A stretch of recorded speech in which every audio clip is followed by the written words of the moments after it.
Добра вечер, почитувани гледачи, јас сум Драган Милосавлjević. Вие следите емисијата Заспи ако можеш. На почеток би сакал да изразам еден свој личен револт поради онаа трагедија што се случи вчера. Денеска за жал има нешто слично во Тетово, почина едно дете припаѓање од тераса на зграда, но она што се случи вчера тешко дека може било кој да го остави рамнодушчен.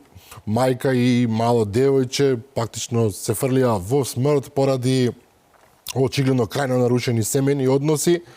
Го разбирам револтот на целото општество, на целата јавност и јас се приклучувам на истиот. Не можам да разбирам, не ми влегува во главата едноставно како е возможно да дојде до една ваква трагедија. Прашања има мал милион. На дел од нив во професионална смисла се обиде да одговори министерот за внатрешни работи, но останува фактот, барем според мене, дека жртвите на семејно насилство не се адекватно заштитени во нашата држава и јас навистина верувам дека треба подитно да се менуваат закони, да се менуваат процедури, системот навистина да се организира за да може, ако не целосно да ги спречи, барем максимално да ги намали овие случаи. Знаете, претпоставувам, човекот кој што го вршил тоа семејно насилство има еден куп на кривични пријави, познат деликвент, познат криминалец. Сите знаеле што се случува со месеци, пријавувале соседите, пријавувало семејството и повторно на крајот се случи тоа што се случи, затоа што оваа држава според начинот на кој што функционираат законите, ако жртвата се повлече од исказ, односно ако рече дека не е малтретирана, баш ништо не може да се направи. Ова е срамота. Не може да речам за сите нас, не сум виновен јас или мојот сосед Оливер или не знам некој човек во Куманово за она што е случило во Карпош, меѓутоа мора длабоко да се замислиме што по ѓаволите ни се случува и навистина да преземеме некакви мерки пред се властите, меѓутоа и ние сите заедно како систем, како општество, за да превенираме да не доаѓа до вакви работи. Од друга страна, топ вест се разбира број 1 во светот е војната која што САД и Израел заедно ја водат против Иран веќе четврти ден. Многу работи се случија, многу работи се искажаа.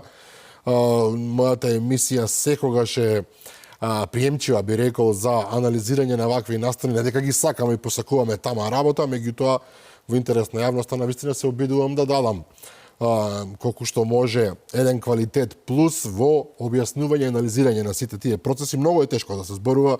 Ова е војна која што се одвива на илјадници километри од нас. Вистинските информации ги имаат, верувам, само во Пентагон, само во Тел Авив, во главниот штаб на израелската армија и во Техеран, во главниот штаб на иранската армија. Меѓутоа, ние колку што може пообјективно се обидуваме да анализираме каде е целата работа, до каде ќе оди, што може да се случи, каков е коренот на сите овие настани, и да дадеме еден колку што може пообјективен поглед на нештата. Вечера навистина имам феноменална екипа со мене, колегата Сејат Ризвановиќ. Добра вечер. Добра вечер. Сејат е долги години еден од првенците на темите поврзани со меѓународни односи и воени конфликти, се разбира, и младиот, не толку млад, меѓутоа, ајде ќе речеме уште млад во однос на мене барем, магистар по меѓународни односи Виктор Јакимовски. Добра вечер и за вас. Добра вечер и за вас и за вашите гледачи. Многу е тешко да се даде, велам, некаков сублимат на сето ова што се случува, но ајде да се обидеме.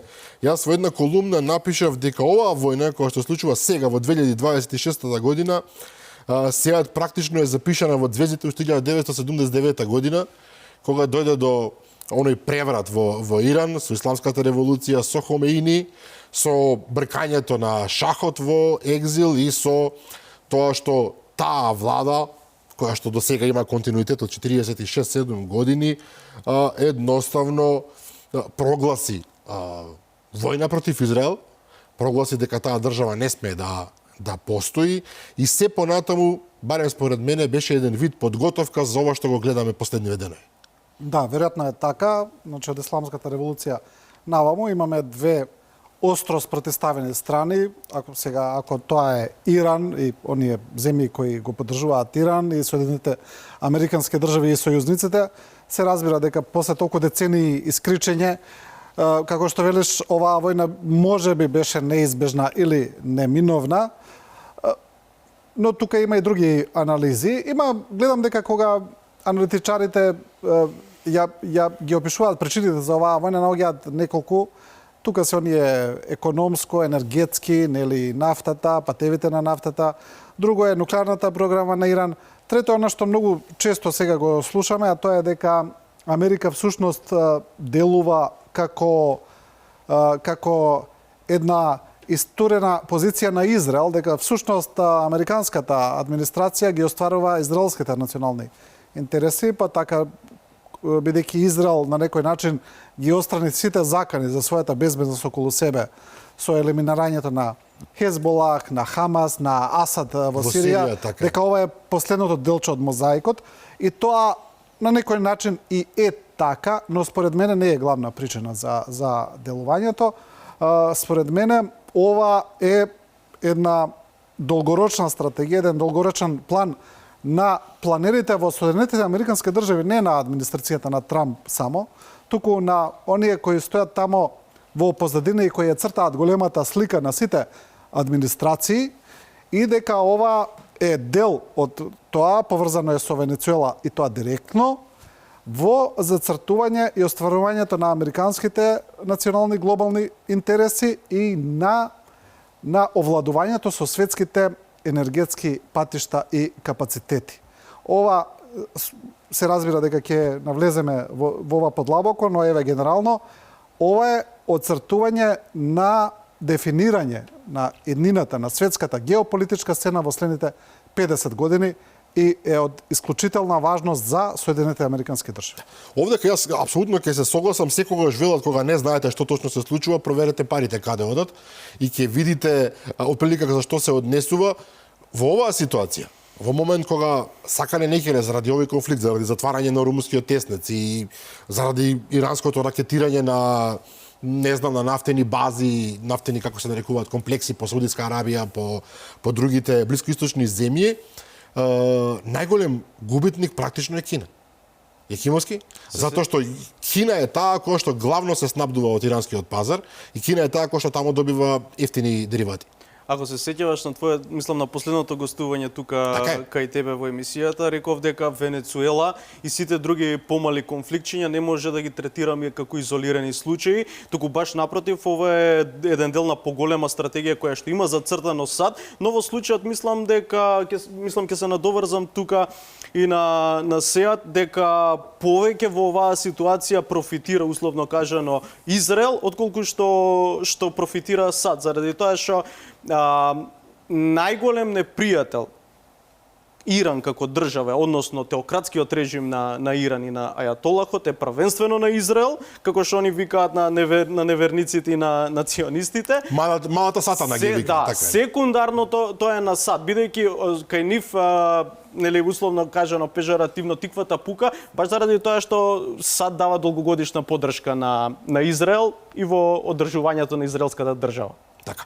Сега, ако е Кина еден од најголемите губитници, многумина и кај нас се прашуваат зошто Кина во овој конфликт за сега се држи на страна. Немаме некој снажен протест. Вокабуларот е тој. Немојте да се војувате, ние се залагаме за мир и така натаму. Многумина очекуваат дека Кина, ќе влезе во оваа приказна малку посериозно. Тука има неколку причини. Една е она традиционална политика на Кина, каде што Кина секогаш се држи до тоа дека не се меша во внатрешните односи на другите земји, дека Кина не спроведува војни интервенции и доколку сега зборуваме за Кина и војна интервенција, единствена која се поврзува со Кина е евентуална војна интервенција на Тајван. На Тајван се разбира. Но Кина тоа го смета за дел од своја територија, значи тоа е специфично прашање, но генерално Кина тврди дека се држи подалеку од тоа, иако имала директна поддршка, например, во војната во Виетнам, во војната во Кореја, каде што имало директна кинеска помош, но ајде тоа на страна. Но сега е неспоредливо посилна Кина отколку во времето на Виетнам и на Кореја. Да, тоа е едната причина. Другата причина е многу, ајде да речеме поедноставно, што Кина тука нема што да направи. Мислам, не може ништо да направи. Без разлика на не на приказните, туку на фактите кои ги слушаме за огромниот економски, технолошки и војен напредок на Кина, што е факт, и дека Кина напредува со огромна брзина. таа се уште доста заостанува зад Соединетите Американски држави, пред се во војната сила. И тоа е се уште неспоредливо. Значи, Кина е глобална сила, но не е сила која може да ја проектира својата моќ глобално, како што можат Соединетите Американски држави, например, со 11 носачи на авиони или со 11 флоти на носачи на авиони, сето она што оди околу нив. Кина се уште има тоа, не е, се вели Blue Water сила, таа се уште ја проектира силата регионално, ајде да речеме, на своите граници или во близина на своите граници.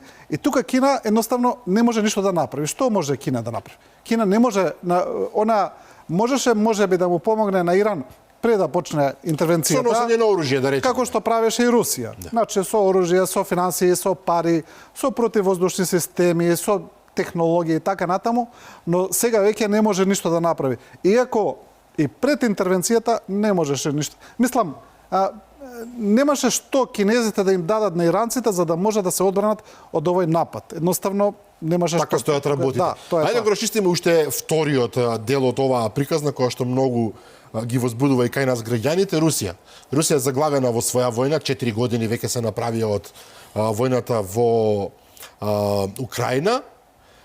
Голем сојузник е на Иран.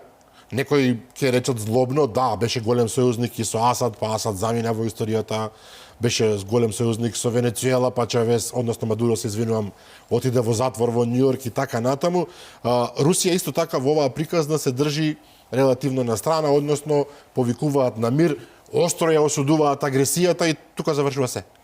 Знаете како, нема вечни пријатели и непријатели, има вечни интереси. Следствено на тоа, мислам дека Русија и одговара до некаде оваа ситуација, заради тоа што вниманието на светот е фокусирано на друго место и тие ќе гледаат што можат да искористат во однос на тоа за да остварат уште некои теренски цели во Украина. Што се однесува на релацијата меѓу Русија и Иран и целата оваа ситуација, сметам дека и Русија и Кина би можеле да ескалираат одреден вид на притисок и тоа можеби во Советот за безбедност во Обединетите нации, доколку веќе се стесни во голема мера обрачот околу Иран. Инаку во овој контекст Иран од нивната територија лансира ракети и гаѓа американски бази. Еве имаше информација дека била нападната Инџирлик, што тоа директно е од интерес на Турција, се разбира. Од интерес на Русија за да се направат штети, бидејќи во овој дел од светот тоа е најголемата воздушна база. Така да мислам дека сега они ќе го користат Иран како своје прокси и ќе остават колку толку да боксува Иран со цел да видат што ќе можат тие да соверат на терен. Но во основа Иран е оставен сам во оваа приказна. Да, само напред. Еве јас ќе се надоврзам, јас ова твоето прашање исто така го опиша во мојата последна колумна, каде што јас имам една интересна теза. Почнувајќи од Доналд Трамп.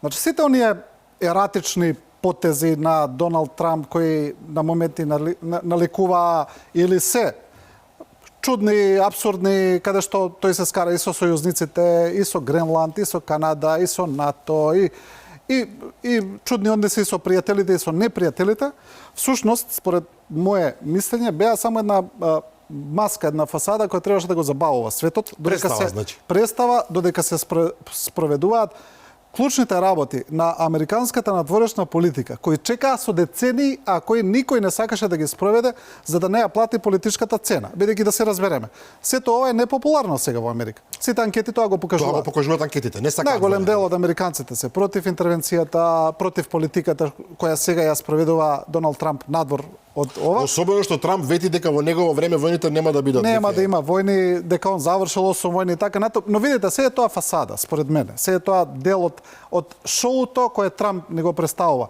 Но на Трамп, да се разбереме, рейтинзите не му се важни, бидејќи ова е негов втори последен мандат. Он е тука да ги спроведе политиките. А политиките кои се? Обезбедување на американската енергетска независност, обезбедување на главните енергетски патишта во светот кои ќе бидат под контрола на Америка во следните децении. Сега, може да кажеме 50 години, 100 години, не знам, но во следните децении, да се разбереме, Венецуела е втор најголем извор на нафта во свет. Така. Вторите резерви на нафта во свет. Иран трет. Иран трет, но Иран ги контролира и главните енергетски патишта низ кои поминува 70% од светската нафта. Значи, со ова, Вашингтон ги сотера Кина и Русија во геополитичко ќоше на некој начин. Значи ги стави во мат позиција. Значи доколку заврши интервенцијава така како што ни сака да заврши. Така е. Се разбира, нели? Токму затоа нивната реакција ми е многу А блага. излегува дека Украина одигра друга улога. Украина одигра улога да ги задржи тамо Русите. да се занимаваат едноставно во Украина. И Русија и Кина која прогласи вечно пријателство со Русија и остана закотвена за тој брод таму. Ме разбирате, Украина изгледа и затоа нас не беше чудно цело време, нели, даваат помош на Украина, ама и даваат помош како со лажичка. Колку да се одржи. Сега ќе ви даеме 30 тенка, па ќе ви даеме 16 Химарса, па ќе ви даеме 1000 ракети за Патриот и така натаму. Цето тоа беше само војната да постои и да ги држи русите тамо заглавени. Колку и да звучи ова сурово, нема во реал политиката никаква милост, така стојат работите. Тоа што милиони луѓе може да настрадаат, едноставно е нивни проблем, така произлегува. Тоа е за жал геополитичка партија на шах. Апсолутно. И се што ме интересира, се очекуваше дека Иран, бидејќи Иран сепак е голема земја и држава со голема традиција, тоа не е спорно, Персија, Иран практично илјадници години, држава која што има своја историја, дигнитет и така натаму, дека ќе се брани многу огорчено, и тоа се случи. Кога беа конфликтите, односно интервенциите во Ирак, во Сирија и покрај сите гадости што се случуваат таму, самоубиствени напади и така натаму, јасно беше дека тие групации таму не можат нешто особено директно да се конфронтираат со САД или со Израел. И сега го гледаме Иран кој што очекувано или не напаѓа бази на секаде околу себе. Во 8 држави напаѓаат американски бази, не само бази, ние гледаме неверојатни слики, Дубај гори. Можда не Катар гори, паѓаат ракети на згради, мислам, надреални сцени, нешто што мислевме дека нема да се случи. Ги гаѓаат амбасадите, интересно, на САД во регионот. Удрија дури и на Кипар, со дронови, веројатно, тоа е веројатно некое прокси нивно, не е докрај јасно. Меѓутоа, факт е дека оваа држава се брани огорчани, иако некој очекуваше дека со убиството на Али Хамнеи, значи верскиот лидер, односно супрем лидер, како што го нарекуваат на Ајатолахот на Иран, во Иран ќе се случи еден колапс на системот, дека тој систем ќе банкротира практично во некоја морална смисла и бидејќи има еден куп на внатрешни проблеми во земјата, нема да бидат во состојба да се бранат. Еве четвртиот ден, може би уште рано да се зборува, ние гледаме дека Иран се држи. Апсолутно, ради тоа што не можеме да го третираме Иран како што може како што беше ситуацијата во Венецуела, бидејќи Иран од 79 година навака, односно овој режим успеа да воспостави еден така ригиден институционален механизам каде што генерално центрите на моќ се делумно доволно диверзифицирани и тие цело време ќе имаат одреден лидер што би можеле да го изберат. Сега со конкретните напади, со конкретните елиминации, Израел се обиде да го смали тој базен, односно на реалните центри на моќ кои што би можеле адекватно да одговорат, така да веројатно сега ќе гледаме повеќе имиња кои што ќе орбитираат, кои што веројатно административно само ќе биде одлучено кој ќе биде новиот наследник. Така да со обезглавувањето на режимот беше, мислам, пратена и порака дека не можете да ја следите политиката на овие што го правеа претходното и дека тоа што за нас е како императив ќе мора да биде спроведено. Од друга страна, мислам дека Иран со нападите кои што ги спроведе во заливските држави, мислам дека повеќе прати порака до овие земји за да не одлучат да пружат поддршка особено на САД, заради тоа што доколку сакате со нападите можеа да таргетираат енергетска инфраструктура, места кај што се дрила нафта, гасоводи, можеа да гаѓаат критична инфраструктура, тие гаѓа, не знам, таму хотели, амбасади. Повеќето од овие напади беа повеќе праќање на порака дека доколку се одлучите на овој чекор и вие ќе одите со нас во војна. Тука имаме една парадоксална ситуација. Во овие земји кои што ги напаѓа Иран, има американски бази. Тоа е факт. А американските напади веројатно во еден дел одат од тие земји. Сега Иран, логиката се обидувам да ја сватам на Иран, ако они напаѓаат од ваша територија, ние ќе ве напаѓаме вас, затоа што тие напади објективно доаѓаат од ваша територија. Од друга страна, овие земји велат зошто не напаѓате, ние немаме ништо со тоа. Ние сме само, како да кажам, домакини на нивните бази. Сега е малце специфична ситуација. Слободно. Но тоа е точно, но логиката е контрапродуктивна, бидејќи гледаме, нападна една рафинерија во Саудитска Арабија на Арамко. Стратегијата на Иран беше таа. Јас ќе ви ги нападнам војните објектите кај вас, дали се тоа бази, амбасади, што и да е, за да предизвикам револт во вашите земји, за вие да кажете зошто Америка и Израел ја користат нашата територија за напад на Иран и вие сега ни ја донесувате војната кај нас. Што вака логично делува. Но предизвика контраефект. Сите заливски земји се огорчени и издадоа соопштение дека ќе одговарат на овие напади на Иран, дека имаат право да се бранат, а најостра во тие осуди беше Саудитска Арабија, која, да не забораваме, покрај Иран е главна војна сила во тој регион. Значи, таа има армија која парира со иранската на некој начин. И до некаде е лидер на исламскиот свет. Лидер на исламскиот свет. Саудитска Арабија рече дека го задржува правото да одговори војно на овие напади и дека дури се за тоа разговарале саудитскиот принц Мохамед бин Салман со Доналд Трамп. Тоа понатаму гледаме дека ги вклучи и Велика Британија, Германија и Франција, кои кажаа дека тие ќе ги заштитат своите сојузници во регионот и дека на некој начин можеби тие ќе се вклучат во интервенцијата. Значи, видите како, во таа стратегија работите не се црно-бели. Значи, треба да се предвидат сите акции и реакции. Значи, излегува дека одговорот на Иран всушност ја зголемил коалицијата против Иран. Ке видиме до каде ќе доведе тоа. Но мислам дека одговорот на Иран или нападите на Иран беа пресметани, беа очекувани, дека тоа се случи во претходните војни и интервенции, сега во поголем обем се разбира, но обемот на нападот сега е без преседан. Сега буквално имаме, ајде да не речеме инвазија врз Иран, бидејќи немаме копнена компонента, но имаме војна операција која треба да го смени системот, режимот во таа земја. Значи, до сега сме немале вако нешто и одговорот е затоа таков. Според мене, таа војна компонента или одговорот на Иран нема да биде толку проблем, бидејќи веќе уште завчера Израел соопшти дека оствариле ер супериорите врз Иран, тоа значи дека сојузничките авиони летаат несметано врз Иран, дека иранската противвоздушна одбрана веќе не делува.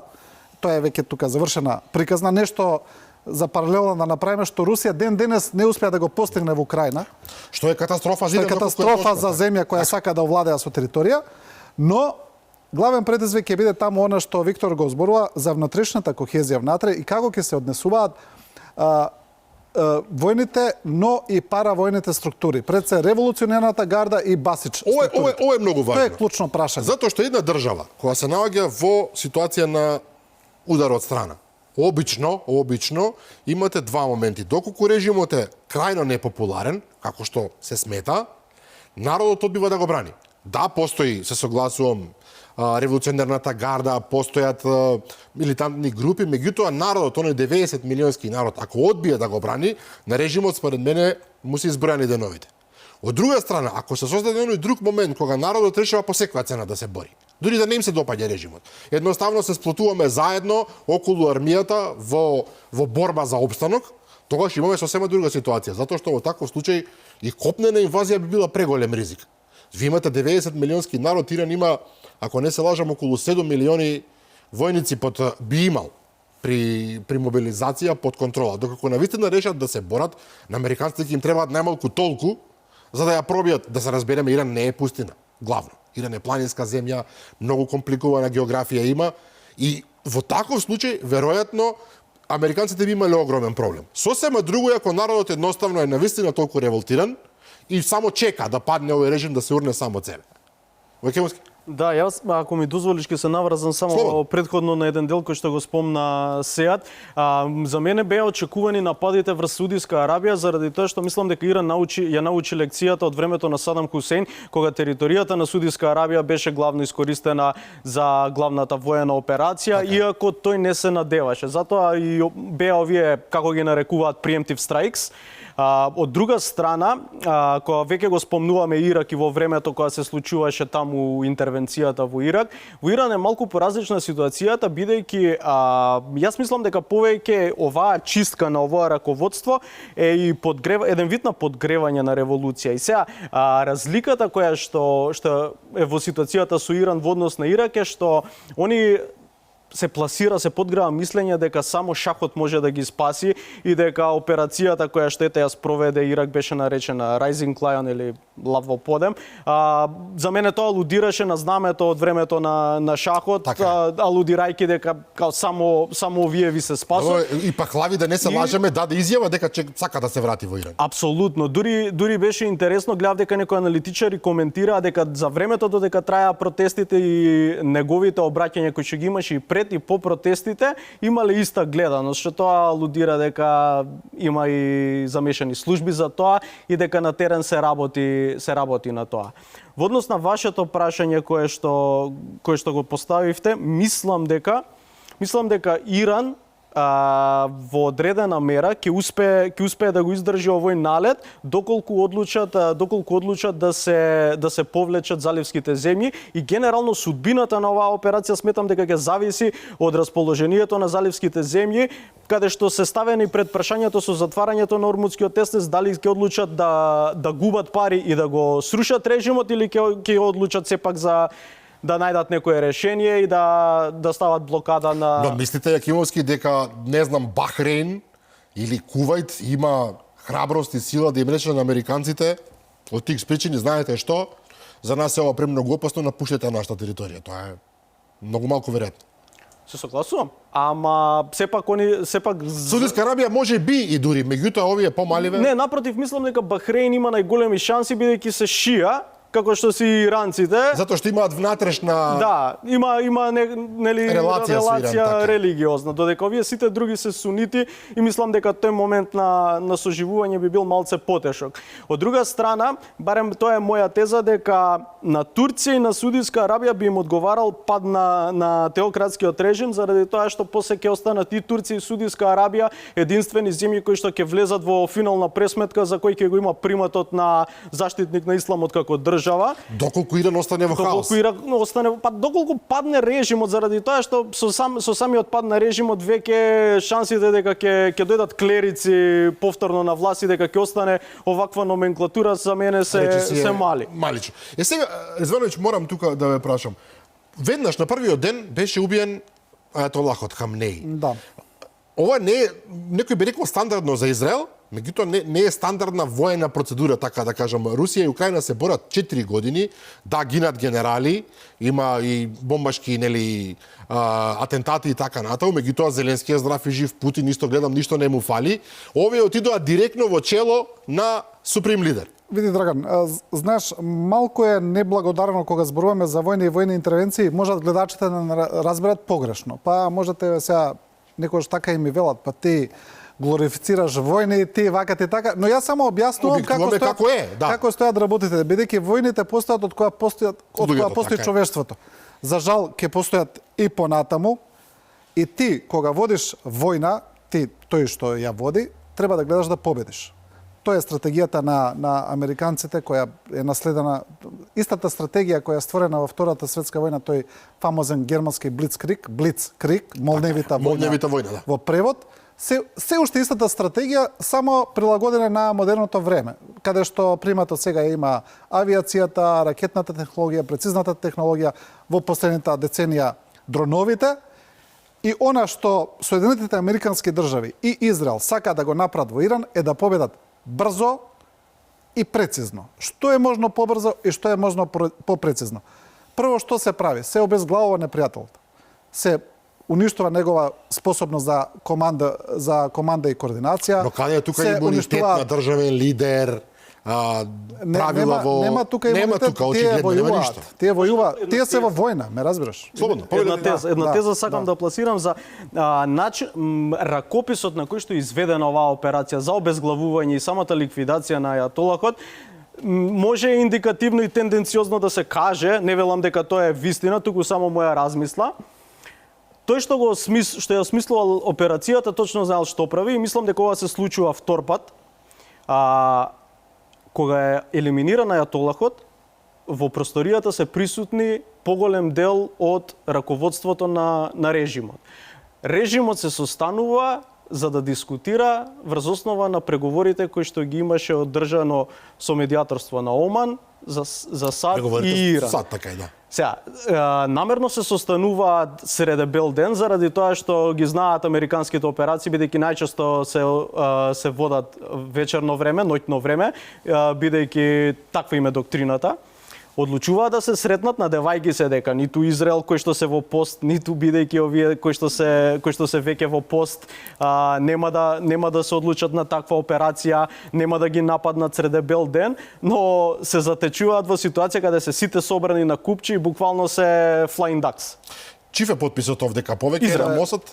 Израел, да, и се појави информација дека Мосад се има инфилтрирано во највисоките ирански кругови, ја ги знаеле локациите, го знаеле времето, нападот е извршен денски, намерно извршен за време на Рамазан, кога се пости. Се е направено за да се постигне ефектот и веднаш да се елиминираат. Има дури и една задршка, тоа го имам прочитано, не сум 100% сигурен, дури и во американското законодавство, дека е проблематична елиминација на странски политички лидери. Сега не знам дали е буквално забранета, но е на некој начин правно проблематична, затоа е оставено тоа да го изведе Израел во оваа приказна. Но видите, јас повторно ќе кажам, на страна емоции, право, правда, морал, сето тоа ставете го на страна. Ако ја гледаме само воената логика, тоа е тоа, така се прави. Така, ако сакаш да победиш, сега зборуваме. Колку Иран може да издржи според вас, Ризвановиќ? Факт е дека тоа е вооружена земја, имала време да се вооружува и покрај сите санкции, не можат да се носат во технолошка смисла со американците ни по точка разно. Мислам, тоа е јасно на секој, дури да добивале подршка и од Русија и од Кина во некоја смисла. Тие имаат одреден арсенал на ракети, одреден арсенал на дронови и така натаму.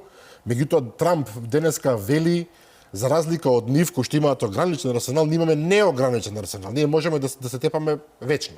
Добро, не е ни тоа баш така. Сигурно дека не е. Трамп сака Америка и Израел имаат проблем со муниција. Затоа да дојдеме до темата. Се троши премногу муниција и сето тоа кошта многу пари, да се разбереме, да. Веќе се мери еден бројчаник оди постојано покажа париот. Но види сега, знаеш што е тука прашањето во оваа интервенција? Ако се сетиме на интервенцијата на НАТО врз тогашна СР Југославија, таа траеше 78 дена. Така е. Значи, може Израел, може ова да продолжи и 100 дена, може и 150 дена да продолжи. Но тука е одговорноста на тој што го диктира темпото на операцијата. Тоа се Соединетите американски држави и Израел што сакаат да направат. Бидејќи видите, клучот е тој. Вие ќе продолжите вака да бомбардирате и после некој време ќе ви се исцрпат целите. Едноставно ќе дојде до презаситеност. Ќе дојде до повторување, ќе немате веќе толку активни цели и тогаш што потоа? Главното прашање во оваа операција што е ендгеймот на што е ендгеймот на операцијата? Моја претпоставка е, ја на пример читам некои анализи на странски вестници, тие велат Трамп нема план што понатаму. Дека они се надеваат дека ќе падне режимот, брзо ќе падне ова. Не верувам дека е така искрено. Не верувам дека волку сериозна операција направена без план и дека и прашањето е што понатаму. Дали ќе ги искористат оние демонстранти кои Трамп неколку пати ги повикува да се дигнат, да земат оружје, да земат земјата во своји раце, дали ќе бидат искористени парамилитарните групи кои веќе некое време се борат против иранските власти, тоа се курдските бунтовници, тоа се азербеџанските бунтовници, тоа се сунитските бунтовници. Не е тоа толку хомогена земја како што мислиме. Да, не е баш, има многу вооружени групи кои делуваат. Дали ќе бидат искористени тие елементи за boots on the ground, бидејќи очигледно е дека копнена инвазија нема да има. Мислам, тоа е повеќе од јасно, нема донесено војска. Едноставно, такво нешто не се не планира. 30.000 луѓе не се прави. Не е ниво план тоа, значи. Таму делуваат специјални единици на терен, уфрлени се во Иран, тоа е 100% сигурно, американски и израелски, но тоа се ограничени специјални операции. И прашањето е сега што понатаму? Кој е планот кога ќе дојде до презаситување на овие цели, а ќе дојде брзо? Ќе дојде можеби за недела дена, 10 дена, ќе дојде. И што понатаму? Имаат една излезна стратегија, а таа се нарекува, односно се крие во изјавите на Трамп, претпоставувам дека и мислам дека вчера го кажа тоа, ако ние се осигураме дека Иран е силно осакатен во намерата да изгради нуклеарно оружје, ние сме завршиле работата. Што според мене вака сега е не баш веродостојно, меѓутоа како излезна стратегија стои. Еве ги нападнавме, уништивме во Исфахан, како се вика, ги гаѓавме вамо тамо, ги осакативме и сега наредниве 20 години сме мирни, нема да прават нуклеарно оружје, ја завршивме работата. Да, но според мене тоа можеби е излезна стратегија за да знаеш ти како да излезеш од војната и на некој начин да се пристаниш дека си ги оствариш своите амбиции, така да. Но според мене тоа нема да биде остварување на цели. Тоа е излезна стратегија доколку видат дека не можат да победат. Ова е операција во фази и веројатно на тој начин кога ќе решат дека ја завршиле оваа фаза, што за мене е предпоследна фаза. Последна фаза е, барем тоа ќе се надоврзам на сега, дека такво соборување и промена на власт може да се случи само од внатре, односно со револуција или граѓанска војна. Да, и затоа мислам дека за да ја завршат ова како предпоследна фаза ќе биде дека декларативно ги уништиле нуклеарните постројки, ги уништиле нивните балистички ракети, за да можат нели да го сервираат како победа и да се повлечат од таму. Има уште една опција само да се надоврзам, а тоа е повторување на венецуелското сценарио. Бидејќи Доналд Трамп и неговата администрација неколку пати повторуваат на неуспешноста на операциите кои претходно беа спроведувани на Блискиот Исток, пред се во Сирија и во Либија, кои беа оставени како failed states, па и во Ирак на некој начин. А тоа се, ако сме кои се, да, и дека тоа не е добро, дека тоа создало хаос, дека тоа создало потоа бегалски бранови реперкусии кои ден денес ги чувствуваме и дека тоа е против тоа. Видовме во Венецуела дека е против тоа. Тој буквално ја остави истата власт во Венецуела, само сега под американска контрола. Неколку пати но за тоа беше можен веројатно одработен договор претходно. Со иранците тоа не го гледаме. Сега неколку пати Доналд Трамп ако приметуваш коментира, да, они сакаат да разговараат со мене и ќе разговарам. Тоа е тоа. Тој сега дали е тоа така или само блефира, не знаеме. Но дали се можни знаем. преговори во вакви околности? Последната изјава на Трамп е сега буквално од денеска е нема преговори со овие. Последна изјава е тој ги менува, веќе нема преговори, вели веќе немаат воздухопловни сили, веќе немаат морнарица, немаат раководство, доцна е за преговори, одиме до крај. Тоа значи дека се уште нема договор. Во тоа превод. значи дека не се обидуваме да преведеме сега тоа. Но линии на канали на комуникација секогаш мора да има. Мора да има, да, има. Јакимовски? Се согласувам. Тоа значи дека во овој момент некаде зад кулисите веројатно прилично енергично се случуваат некои процеси кои што треба да донесат до обликување на некоја нова состојба. Европа се најде повторно збунета во целата работа. Јакимовски, имаме ситуација во која што Европа, нема да речам беше на прагот на војна, тоа би било премногу се разбира, меѓутоа се најде во една крајно невралгична состојба со Америка поради Гренланд, буквално пред некој месец, дури пратија неколку војници онда на Гренланд да се покажат дека биле готови да се борат против американците и сега кога дојде до американско-израелската акција, Европа се најде во една полушокирана ситуација. Британија веднаш реагираше, очекувано, Кир Стармер веднаш рече дека британските авиони ќе помогнат не во напади, туку во одбрана од ирански удари, додека првата реакција на Макрон беше осуда, веднаш барање мир, па сега полека класично се места, да речеме, можеби тоа што го објасни Ризвановиќ, во онаа позиција на која што сме навикнати, односно сојузници здрави на САД, особено што дојде до ситуација во Кипар, каде што стигнаа дронови и погодија една англиска база. Од друга страна Иран предупредува, прилично силни изјави, вели не се мешајте Европа, ако се мешате ние ќе ја гаѓаме и Европа. Колку е варијант? На Европска унија, Драган, според мене е дека додека Европска унија сама на себе не си дефинира која надворешна политика ќе ја фати и чија надворешна, на која држава надворешната политика ќе биде главна во Европска унија, не може да има соодветна реакција, бидејќи Европска унија од сакате еве да речеме од 2014 кога се случи ситуацијата во Украина, односно во Крим, Европска унија на сите големи геополитички случувања реагира. Европска унија претходно која движела и иницирала геополитички процеси, сега е само реагира. И еве ако сакате после вториот ден Германија искочи со изјава, па потоа излезе Франција, па со спротивна изјава излезе Шпанија која што вика дека Токму не е така, баш немаме хомогеност за ова и тука. вие немате согласност. И сега ако земете дека по овакви чувствителни прашања самата Унија не може да постигне согласност помеѓу земјите членки, тоаш не може да имате вие соодветна реакција и ќе биде природно да ја следите САД како патрон. Сакале не ќе. Нема друго. И доколку сакат еве од денешна перспектива, дури од тогашна перспектива, мислам дека британците многу паметно искалкулираа кога одлучија да ја напуштат Европска Унија, фокусирајќи се исклучиво на безбедносните и на надворешно политичките аспекти. Да не се случеше ковидот и да не беше Велика Британија во толкава мера економски погодена по Брекзитот, тоа ќе беше чиста победа за Велика Британија. Вака сега малку е Британија навалата. империја и практично Апсолутно, Global Britain се приказна појави за како себе, стратегија. Иако некои го немалуваат вредноста, Апсолутно, сакам да кажам дека ликови како Борис Џонсон и како Најџел Фараш тоа не го направија сами да ја извадат Британија од Европска Унија, бидејќи тоа беше многу посложен процес. Во последното интервју на Доналд Трамп за Guardian, тој вели дека е разочаран од однесувањето на Кир Стармер и на неподдршката на Британија за оваа војна интервенција. Што прв пат се случува после не знам колку време. Види, јас истражував малку на оваа тема. Имало војни интервенции на Блискиот Исток каде што Британија не застанала зад Америка.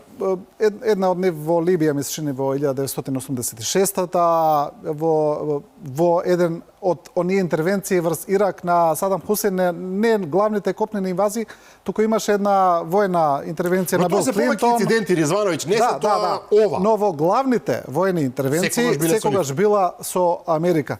Сега Велика Британија и Франција, ајде да речеме, застанаа да останат на страна и им кажаа на Америка и на Израел, добро, одете вие сами.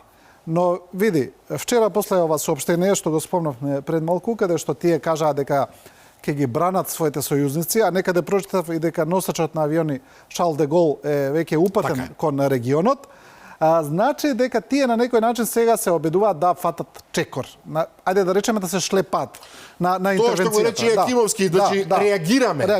Реагираат на некој начин, велат, мислам го гледаат процесот. Она што го кажав дека ова е процес кој ќе ги дефинираат децениите понатаму. Затоа сакаат да вадат чекор, да бидат дел од процесот.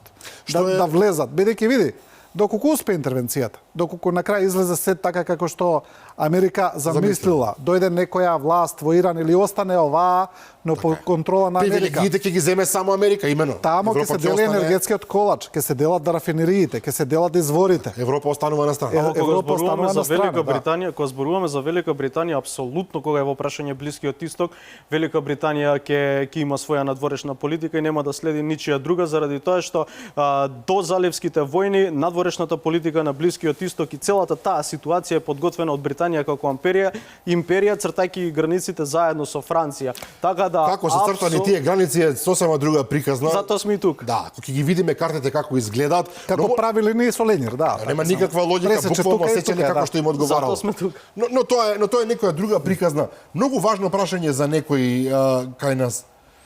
Европа велиме ќе влезе во приказната ако продолжи. Постои ли било каква опасност дека Иран ќе ги оствари своите закони и ќе се обиде, можеби да удри врз цели во Европа? Ние ги гледаме, сите ги имаат видено оние кругови на обсек на ракетите кои што ги има Иран, најдобрите ракети што ги имаат, кои што никогаш до сега не биле употребени очигледно, одат, ако не се лажам, дури негде до границата на Италија. Теоретски Македонија е во нив. Види, Драган, постои теоретска можност, но само во доколку Иран постапува ирационално. Не гледам никаква воена ниту стратешка цел кој они би оствариле со тоа, освен што би собрале поголема поддршка против нив да влезат во коалицијата или значи ајде да се изразам уште подиректно, тоа е нешто што Америка би сакала да го направат за да добие посилна поддршка за својата војна интервенција, а војна логика нема никаква. Мислам што би постигнале со тоа? Дали они со тоа би ги одвратиле Америка и Израел да прекина со интервенцијата, дали мислат дека не знам Франција или Германија би им направиле притисок, би им кажале сега Иран ќе не нападне, вие прекинете. Се плашиме, тоа е толку би се случило она што се случува во заливските земји. Контрапродуктивно. Меѓутоа ако е во прашање, сега ова се обидам да размислам да влезам во главите. Но видите, не делува секогаш рационално, така. Имено. Да, ако се обидеме да влеземе во главите на овие луѓе на кои што веројатно им виси буквално животот на коцка, можат да речат што губиме. Да, да. Едноставно, ако заминуваме, барем ќе заминуваме со огнемет. Мене ме плаши дека доколку пак зборуваме теоретски се прават ирационални воени потези, мислам дека во овакви моментални околности доколку одлучат да гаѓаат на Европа, тоа веројатно би била Грција како земја, бидејќи Грција моментално е регионално најголем партнер на Израел. Некој ќе рече Бонстил е тука во близина кај нас. Па Тука зборам за нашите локални. Јас многу повеќе стравувам дека би можеле да гаѓаат од локален карактер, би можеле да гаѓаат на постројката за течен природен газ во Александрополис, што би не засегала нас, бидејќи тоа е американски интерес, тоа е интерес на поширокиот дел од Балканот. Но колку е ова реално? Вие за да погодите на таква оддалеченост треба да имате навистина тоа сакав да го кажам екстремна технологија. дека тие балистички ракети кои што ги имаат, не верувам дека се тестирани на толкав домет, а и генерално нашето соседство, верувам дека Грција и Турција, зависно од каде би летале ракетите и би били испалени, би биле присретнати. Нас од клучна важност да не биде халкидики. Значи, да не биде ханиоти, да не биде... Инако Александрополис до не е паралија, да. До кавала некаде. Наваму не. Малку да се шегуваме, можеби не е на одмет. Дали е возможно во Америка да дојде, и американците се познати по тоа што кога одат во војна, а тие одат често во војни, обично и покрај, ајде да речеме, анкетите кои што не се многу во известна мера поддржувачки, не се создава таков отпор. Дури за време на Виетнам со сите протести и со се американците тераа војна, колку му доаѓа тамо? 12 години. Дали е возможно сега, кога Трамп е непопуларен прилично во САД и кога демократите го обвинуваат за се и се што, дали е можно да дојде во САД до такво едно не само антивоено, туку антитрамповско движење? Загинаа американски војници, американците не се навикнати на таква работа. Да. Загинаа војници, 3 авиони беа урнати, една многу специфична ситуација. Чудно. Над Кувајт, 3 авиони, официјално беше кажано дека Кувајт ги урнал. Сега, евака лаички, да речеме многу малку веројатно, 3 авиона да урне Кувајт, кој што е Кувајт, а не Иран. Сето тоа дава за право да мислиме дека Иран во таа своја огорченост ќе предизвика жртви кај американците. Може Америка да ги трпи? Види, во однос на авионите, логично е да ги урнала токму така кувајтската противвоздушна одбрана, а не иранската, бидејќи потешко е да го направат тоа, но официјалното објаснување е многу чудно, дека тоа е направено од нели пријателски оган. Да. Знаеме дека тие авиони имаат ознака пријател непријател, дека како може противвоздушната одбрана, ајде не еден, туку 3 авиона. Дури 3 да сгреши, мислам. Да сгреши. Многу е чудно. Многу ми е чудна таа приказна. Сега, ако одиме во теорија на заговор, јас повеќе сум заговорник дека некако иранската служба се инфилтрирала во кувајтската противвоздушна одбрана. Тоа е интересно веќе. Но, не знам, тоа е само шпекулација, тоа ми е поверојатно, но ајде. Во однос на Трамп, види, има една изјава на еден од сенаторите, сега не се сеќам дали беше чак Шумер или не, бидејќи од толку многу информации што читаме. Шумер, знам што зборувате за Шумер. Кај што рече, постои бипартиска поддршка за интервенцијата во Иран. Таа не постои јавно и официјално, нема да излезат демократите да кажат го поддржуваме претседателот Трамп, но прекјутно постои. Доколку е навистина она стратегија што ја зборуваш од почетокот. Да, значи тоа е американски национален интерес и тамо се молчат сите. Во јавноста е друго прашање. Добро, има протести, гледаме протести, гледаме има протести, непопуларна е. Имаме па иранци во САД кои одржуваат, кои се веселат на интервенцијата, кои во неколку градови се собраат, тие што се режимски. Не верувам дека нешто ќе се во тој поглед дека нешто драматично ќе се случи. А што е со Израел? Буквално сега пред емисијава имав еден разговор со дипломатски представник од оваа земја, неформален, така да кажам, кој што опишуваше ситуацијата во Израел. Тамо е, ајде да се разбереме, тоа е држава во војна состојба константно, мислам, тоа е така, меѓутоа сега во оваа ситуација луѓето главно го поминуваат времето на релација безбедни засолништа, до дома и назад, чекаат ракетите паѓаат буквално рандом, што се нарекува, популарно наречено, кај ќе стигнат.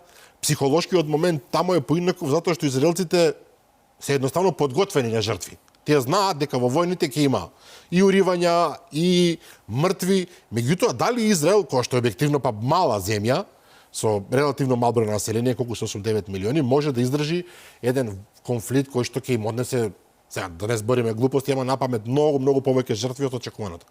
Јас мислам да, заради тоа што ако видите начинот на кој што, мислам духот во кој што се воспитувани израелците со години, таму одат и мажите и жените одат Жените во служат војска, апсолутно, апсолутно. Така да со тоа што Иран долги години наназад е портретиран како архинепријател, со тоа што беше спроведена лани таквата убиствена операција од страна на Хезболах, кој што нели е продолжена рака на иранската политика, не верувам дека таму би имало се би било изненадување доколку не биде поддршка. Мислам дека израелското население е подготвено да даде поддршка и доколку ова трае година дена и 2 години, не верувам дека таму значено би се сменило јавното мислење во однос на ова прашање. Тоа значи дека сите коцки, вака како еден речиси заклучок на оваа емисија, се поставени така што овие што трнаа во напад немаат намера да се повлечат, доколку очигледно нивните стратегии, односно стратегиски интереси се спојуваат тука совршено. Израел не сака да го има Иран, ваков Иран за долгорочен непријател, односно сака да заврши работата со него. Америка и заради своите традиционално страшно блиски односи со Израел и заради, веројатно многу поважно, заради енергетските биланси на крајот на денот е подготвена да оди во оваа приказна. Иран ќе се брани како знае и умее се до моментот додека може тоа да го прави. Очекувате евентуално некој нов фактор да влезе на страната на Иран. Ние ги имаме хутите кои што нели традиционално веднаш тргаат против Израел, се обидуваат и тие нешто да ракетираат. Хезболах кој што го сметавме за полумртов, се обидува да истрелува ракети кон Израел, па веднаш израелците враќаат, меѓутоа таа оска на отпорот, како ја нарекува, која што Иран долги децении ја поддржуваше, сега практично ја нема. Најголема поддршка за Иран може да дојде според мене и нешто што може да влие врз продолжување на операцијата, тоа се економските последици и реперкусии кои би ги трпела Америка од операцијата. Не во однос на цената на чинењето на војната операција, туку пред се, ако дојде до пореметување на енергетските текови, доколку дојде до несташица на нафта и на горива во Европа и во Америка. Но Америка има сопствени резерви во огромни количини. Добро, но сепак, знаете, се сеќавате што се случи за короната? Едно мало пореметување на ланецот на снабдување потоа создава една лавина која потоа трае со години. Па имавме едно време несташица од автомобили, па од чипови, па и сега има од тие нели за раме мори, што ти ја знам, а Иран, како што кажавме, е еден јазол светски енергетски на трговина. Доколку дојде до некакво пореметување или доколку дојде до некаков драстичен пад на берзите, крах на берза и така натаму, тоа би можело реално да влие во Америка, да му се изврши притисок на Трамп за да прекине. Што, видите, не е нереално сценарио. И за стратегија рековме постои, да. Ќе се вадиме. А инаку директна војна помош на Иран не. Па тие се ти ги опиша. Нема кој. Тоа се хутите, Хезболах, хутите се далеку, не можат претерано што многу да направат. Хезболах е исто така рече се да не постои, тоа се некои остатоци од Хезболах. Русија и Кина не можат ништо да направат. Тука нема кој да му помогне на Иран. Тоа е главниот проблем. Сега финално околу ова што го зборува Резвановиќ Јакимовски, гледаме пореметување на берзите, тоа да, меѓутоа не знам колку страшна мера. Да, нафтата оди нагоре, плинот оди нагоре, меѓутоа не е тоа се уште на ниво од кој што се тресе светот.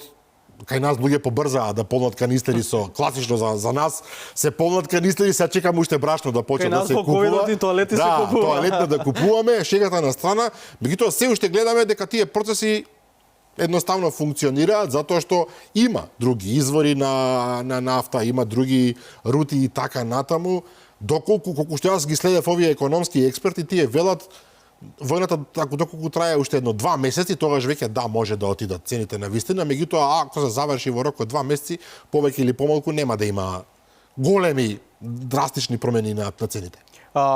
во понеделникот излезе информација дека цената на гасот во Европа пораснала веќе за 20%, така да во однос на цените на гасот и цените на нафтата, јас би следел што ќе се случува баш во Европска Унија и во Индија, бидејќи Индија е релативно блиску од конфликтот и Индија е во голема мера зависна од гасот и од нафтата која што излегува од Ормудскиот теснес. Така да ќе се согласам со сеа дека во однос на воена помош на иранска страна нема некакво очекување дека некоја земја би се вклучила активно, но мислам дека Европска Унија и Индија доколку одлучат дека ова за нив станува веќе неисплатливо и дека може да има сериозни економски последици, би можеле да се вклучат и да вршат притисок тоа да се приведе што побрзо при крај. Добро, овдека полека ќе заклучиме ова емисија. Ви благодарам на двајцата за гостувањето. Верувам дека дадовме колку што можеме пообјективна представа за она што се случува. Се разбира, ќе следиме. Многу е тешко, ова е многу неблагодарна задача, вака човек да зборува од студио за нешто што ги менува геополитичките околности, би рекол, како што видели Звановиќ, можеби и за децении однапред. Наша задача е да понудиме одредена слика. Морам да признам, поради тоа сме и жртви често пати, не обвинуваат дека навиваме, дека сме пристрасни и така натаму. Понекогаш кога ја кажуваш најверојатната слика, тој што навива, лесно е да каже со прст дека ти си тој што навива. Јас лично сум против било каква војна, против било каков конфликт. Верувам дека човештвото треба да дојде во таа фаза кога ќе може да ги решава своите проблеми на еден мирен и цивилизиран начин, но очигледно ќе почекаме за таа работа. Ризвановиќ, Јакимовски, благодарам за гостувањето. Благодарам на поканата. Почитувани гледачи, тоа беше се за вечерва. Верувам дека ве останивме будни, како и во сите изминати емисии. Утре во 15 часот се разбира репризното издание, а јас се закажувам нова седба со мене и со нови гости утре вечер во 22:30. До тогаш пријатно.